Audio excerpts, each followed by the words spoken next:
Tonight on Newswatch, learn about an enormous scientific discovery about black holes.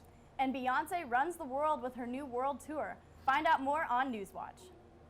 I've got everything you need to know about Cyclone sports. Highs are only in the teens today. I'll let you know when it's going to warm up. Newswatch starts now. This is Newswatch 18.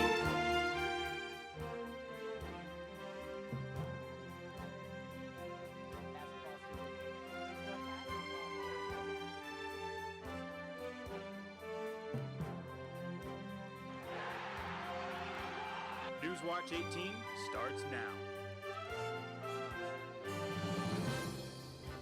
Welcome to this Thursday, February 11th edition of Newswatch. I'm Garrett Kroeger. And I'm Dakota Karthan. Thanks for joining us. A World War II veteran and his wartime girlfriend just reconnected after 70 years apart. 93-year-old Norwood Thomas and 88-year-old Joyce Morris started their love in London shortly before D-Day. Thomas was a 21-year-old paratrooper and 17-year-old British girl at the time. After Thomas returned home following the war, the pair continued to write one another. Thomas asked Morris to come to the U.S. to be married, but Morris misunderstood him, thinking he had married someone else, so she stopped writing back. After one of Morris's sons found Thomas online, they began to Skype. After many donations to the cause, he made the trip from Virginia to Australia, where the two met again. Thomas's wife died in 2001, and Morris divorced her husband of 30 years. While the future is uncertain for the pair, they say they plan on spending Valentine's Day together. A senior North Korean military leader has been executed. Former General Ri Yong-gil, who was the chief of the North Korean Army's General Staff, was executed for factionalism, misuse of authority, and corruption. The general is just the latest in the line of disgraced officials who have been executed under Kim Jong-un's regime. The former North Korean defense minister was executed last May, and Kim's uncle was executed in 2013. Burger King just announced a new addition to its menu. On February 23rd, grilled hot dogs will make their way onto the menu. Burger King plans on selling two types of hot dogs, classic and chili cheese. This new menu item will come to Burger King's 7,150 restaurants and will be here to stay. The hot dogs have been a secret project for nearly 18 months, only tested in 5 areas across the U.S. The classic hot dog will be sold for $1.99 and the chili cheese dog will sell for $2.29. After killing the Super Bowl halftime performance with Coldplay and Bruno Mars, Beyonce has announced a world tour. The Formation World Tour was announced just minutes after the Super Bowl halftime performance. She will open her new tour on April 27th in Miami at Merlin's Park. Some of the other big places she will be touring at is Los Angeles on May 14th, Minneapolis on May 23rd, Chicago on May 27th, and New York City on June 7th. Tickets will go on sale on February 15th at livenation.com. Get excited, Star Wars fans! Disney CEO Bob Iger has reported that filming for Star Wars Episode 8 has already started. The most recent film, The Force Awakens, collected over $2 billion at the box office and is the only third film to do so. On top of that, The Force Awakens earned more than $3 billion globally in consumer products. Needless to say, the next film has a lot to live up to. Iger wishes to keep moving forward with the franchise and believes the best way to do so is to keep coming out with quality films and products. Star Wars Episode 8 is believed to be in theaters December of 2017. Episode 9 is rumored to be out sometime in 2019. It is time to head back to platform 9 3/4 and head back to Hogwarts, Harry Potter fanatics. Harry Potter fans are rejoicing over the news that author J.K. Rowling is releasing an 8th book in the Harry Potter book series. The book, titled Harry Potter and the Cursed Child, is taking place 19 years after the 7th book. The new book will be released this summer on Potter's birthday, July 31st. Far from our galaxy, 2 massive black holes merged into a single larger hole. Researchers have detected rumblings from that collision as ripples in the very fabric of space-time itself. Einstein predicted the existence of such ripples over 100 years ago as part of his general theory of relativity. This is the most direct observation of black holes ever made, and the researchers believe that the gravitational waves could tell us even more about our cosmos. When we come back, we'll have the latest from around campus. Stay tuned. You're watching Newswatch. recovering from minor injuries after being hit by a vehicle this morning on Lincolnway. According to the Ames Tribune and Police Commander Jason Tuttle, 22-year-old Paige Kellogg was crossing Lincolnway at the northbound crosswalk of Beach Avenue just after 10 when she was hit by a vehicle heading south. The driver of the vehicle was 22-year-old Abigail Barron, also a student at Iowa State. She was looking at her phone from receiving a phone call when the incident occurred. She was charged with failure to yield to a pedestrian. The Greenlee School's Jumpstart Internship and Networking Fair will take place in 12 days. Tonight, journalism students had an opportunity to get a jumpstart on the fair by attending a cover letter and resume workshop. The workshop was led by Teresa Allen, a senior human resources business partner at Gannett. Students were able to ask Allen questions as well as receive feedback on their own cover letters and resume. Next week, Michael Wickton will host a etiquette workshop on Wednesday, February 17th. Before the internship fair on Tuesday, February 23rd. For more information, go to greenleaf.iastate.edu. Cyride bus driver Benjamin Clegg, who was charged with leaving the scene of an accident resulting in death, which is a Class D felony, has an arraignment date scheduled for February 15th. Clegg was also charged with a misdemeanor for failure to obey a traffic control device when the accident occurred on January 20th. He is set to appear at the Story County Courthouse for his arraignment, which is the first part of his criminal procedure. Washington, D.C. is in for a treat. The ISU Dairy Science Club spent a little more than a week preparing 3 gallons of vanilla ice cream for the Association of Public and Land-Grant Universities Congressional Creamery Social that took place on Tuesday. Iowa State was one of 14 schools to send in dairy products for the social. The Creamery Social is intended to celebrate the education, research, and entrepreneurship of colleges of agriculture. 2 days after the New Hampshire primaries, the list of candidates for the presidential race gets a little slimmer.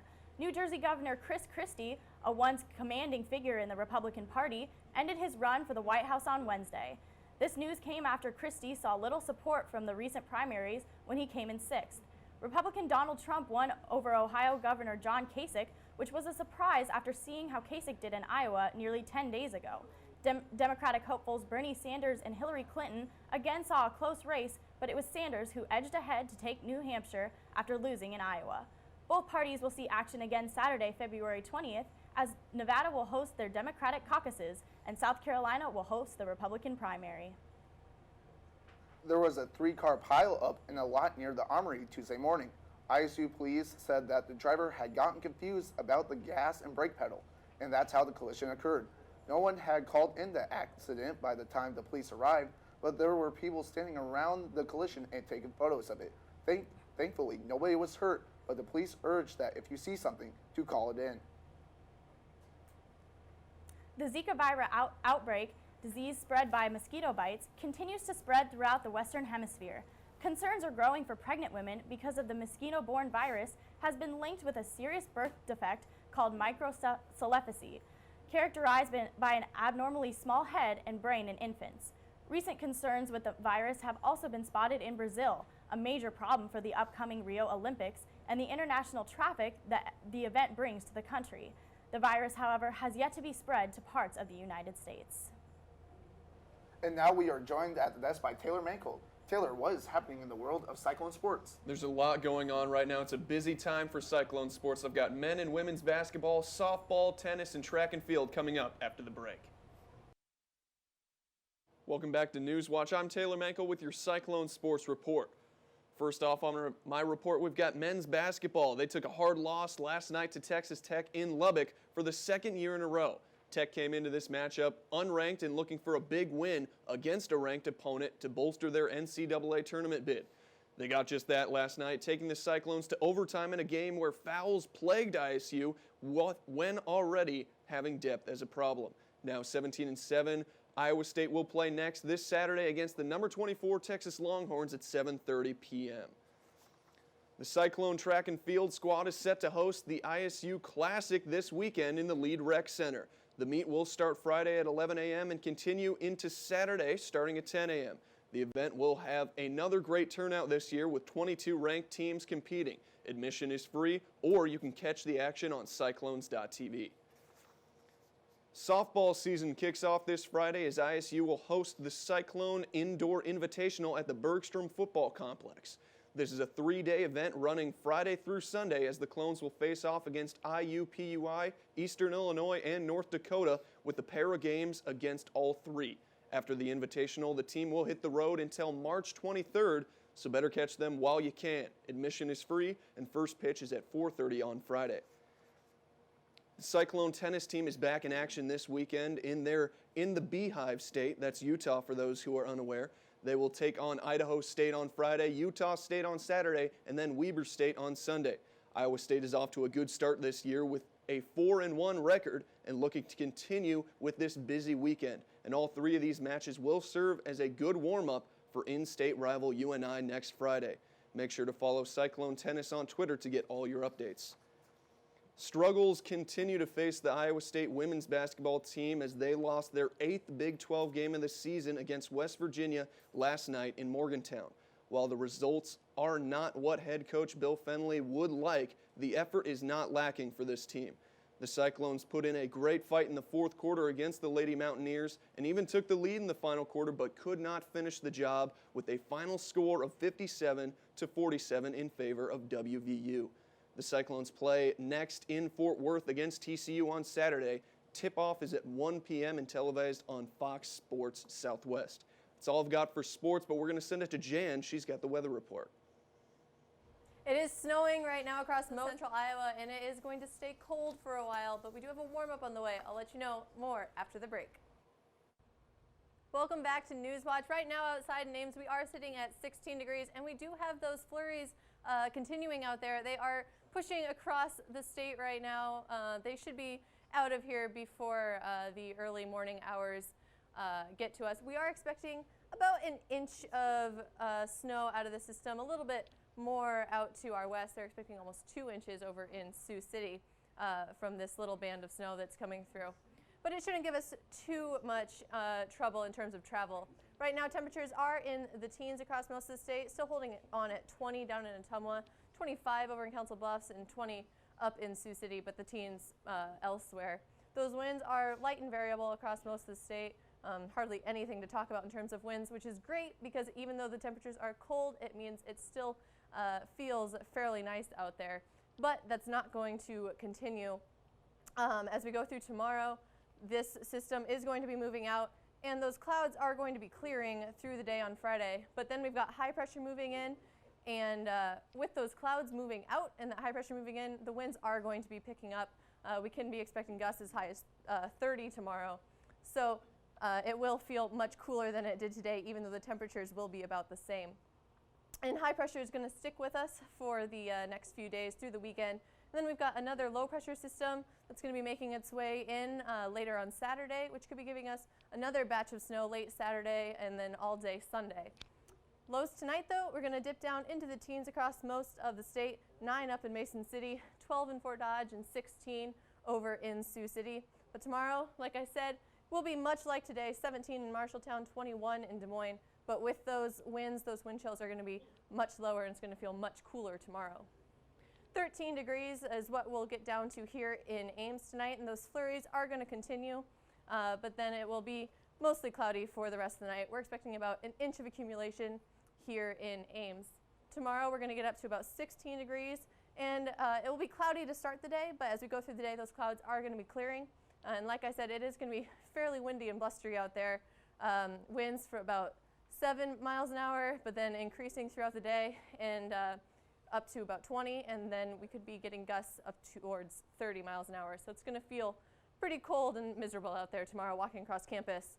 And then Friday night, not much better. We're going to dip down to -8 for our low, but then we do see a little bit more of a warm up, getting up to 24 on Sunday, though we do have those flurries.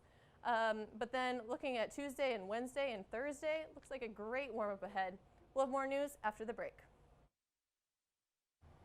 The 58th Annual Grammy Awards show airs this Monday, hosted by LL Cool J, with many familiar artists nominated again this year. The race for these coveted awards should be an exciting contest. Artists The Weeknd and Taylor Swift should be busy Monday night, as both stars have nominations for Record of the Year as well as Album of the Year. In the country music Hemisphere. Artists Chris Stapleton and Sam Hunt find their music in multiple categories as well. And if you were looking for some Bieber love for his songs on his latest album, Purpose, you'll just have to wait till next year when they'll be credited for the 2016 awards. Valentine's Day weekend is here, and clubs around campus are seizing the opportunity to raise funds during the holiday. The Horticulture Club will be selling roses and Valentine's Day cards tomorrow and Saturday from 9 to 4 in the South Atrium of the Memorial Union. Costs range from $5 to $55 while supplies last. The Community and Regional Planning Graduate Student Club will also be selling flowers tomorrow, as well as baked goods outside the Dean's office in the College of Design. Roses, carnations, and daisies will be available for $2 to $3 a stem, and baked goods cost between $1 and $5. If flowers and baked goods aren't your thing, there's also an option to purchase art. The Workspace will be selling art tomorrow by the first floor north stairwell of the Memorial Union from 8 to noon. Workspace will also host a walk-in craft session for Valentine's cards on Saturday from 10 to 4. Valentine's Day is once again on February 14th this year, falling on a Sunday. And that's all we have for tonight's edition of Newswatch. Tune in next Tuesday for more news, weather, and sports. From all of us here at ISUtv, have a great night, Ames.